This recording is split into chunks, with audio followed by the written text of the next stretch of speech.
many people who we could propose. I am a big proponent of Lee Zeldin, who actually won us the majority. Jim Banks is wonderful. Kevin Hern, it would be an amazing speaker, an amazing leader. Mike Johnson, it could be another option. But also going back to Jim Jordan, George Washington did not want to be president of the United States, but he did what was right for his country.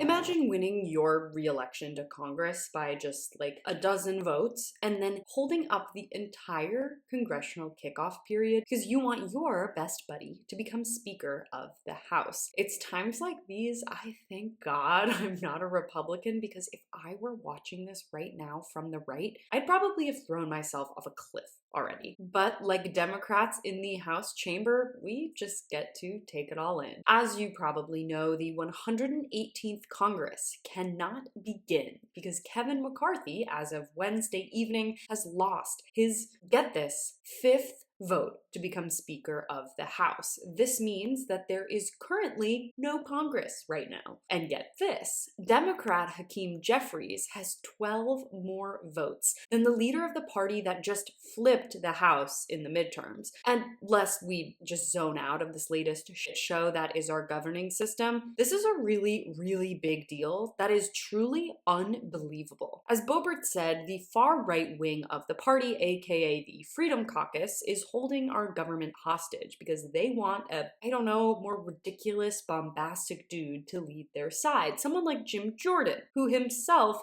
is literally pleading with people like Boebert to just vote for McCarthy already. Someone else who is sick of the Freedom Caucus's shenanigans is former President Donald Trump, who displayed a rare sentiment of shame towards his base, telling them that they need to quit what they're doing and get this vote over with.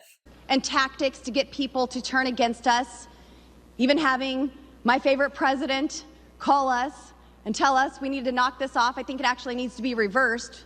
The president needs to tell Kevin McCarthy that, sir, you do not have the votes and it's time to withdraw.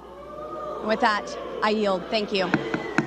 Notice how Boebert refers to Trump as president and not former president. After railing about this, she then went and took her seat next to already disgraced Congressman George Santos. It's a beautiful day in Washington to be on the left, isn't it? The best reaction has to be from President Joe Biden, who simply said the issue was embarrassing and not my problem. In all seriousness, though, this lack of a leader is a big deal, with serious consequences. The congressional term can't get started, and soon staffers and government workers might not be able to get paid. But more chillingly, because every new Congress must pass a new set of House rules without a speaker to oversee adoption of those rules, none will technically exist. Also chillingly is looking in history to the longest time the chamber went without a speaker, 2 months being the record that is held. That happened in 1855, just 5 short years before the first shots of the Civil War. So while it's a chaotic spectacle and admittedly kind of funny for those not in the GOP to watch the party without its head, we also should keep in mind that this speaker fight may be a sign of really bad news to come